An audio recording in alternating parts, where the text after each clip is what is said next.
Balita naman sa rehiyon, aabot sa mahigit 100 donors ang lumahok sa bloodletting activity na isinagawa sa Davao City. Ang ilan sa kanila ay mula sa pulis, BFP, PCG at iba pang grupo. May report si Julius Pacot ng PTV Davao. Mahigit 100 individual ang lumahok sa isang bloodletting activity na ginanap sa People's Park, Davao City noong araw ng Sabado.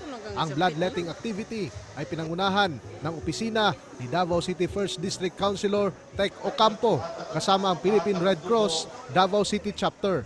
Ikabuluta sa kabililhon ang dugo o kabuluta ang mga nanginhanglan og dugo kinahanglan kay nila ni aron nga ma-extend pa natong kinabuhi sa itong mga kaigsuunan. 59 na bag ng dugo ang nakolekta ng nasabing bloodletting activity. After nila mag-donate, after the next day, sir, maka-feel sila, manamura sila kusgan na. At the same time, sir, no, sa ato ang lawas, sir, maka-lesser risk man good name, maka-heart problem, or maka-diabetes, or any type of diseases. Again, lesser risk lang siya, sir. Ilan sa mga donor ay mula sa Davao City Police Office, Bureau of Fire Protection, Task Force Davao, Philippine Coast Guard, at iba pang grupo na galing sa pribadong sektor. Julius Pacot para sa Pambansang TV sa Bagong Pilipinas.